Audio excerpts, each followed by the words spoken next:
Hello viewers, আসসালামু আলাইকুম। আপনারা সবাই কেমন আছেন? আশা করি সবাই ভালো আছেন। তো আমিও খুব ভালো আছি। আপনাদের মাঝে আজ আমি একটি ভিডিও নিয়ে আসলাম। ভিডিওটি হচ্ছে পেঁয়াজের ক্ষেত। তো বন্ধুরা, এবছর পেঁয়াজের কী রকম বাজার চললো সেটা আমরা কথা বলবো সরাসরি কৃষকের সাথে। চলুন বন্ধুরা, কথা বলা যাক। সালামু আলাইকুম ভাই। ওয়ালাইকুম সালাম। সালামু আলাইকুম ভাই। ওয়ালাইকুম সালাম। কেমন আছেন? আছি ভাই, ভালো আছি ভাই। তো এবার পেঁয়াজের কেমন কি হলো, বাজার টাজার কেমন, ফলন? ফলন তো সেরকম হয়নি ভাই, পেঁয়াজের ভীষণ খারাপ, তাই পেঁয়াজের ফলন হয়নি।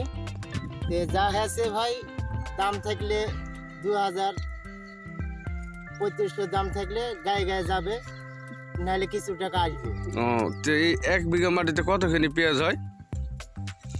যদি ভালো পেঁয়াজ হয় তাহলে আপনি 30 মণ এরকম হারে যাবে, আর যদি একটু কমা হয় তাহলে মনে করেন 18-20 মণ এরকম। ও আচ্ছা, আসসালামু আলাইকুম। ওয়ালাইকুম আসসালাম। সালাম আলাইকুম।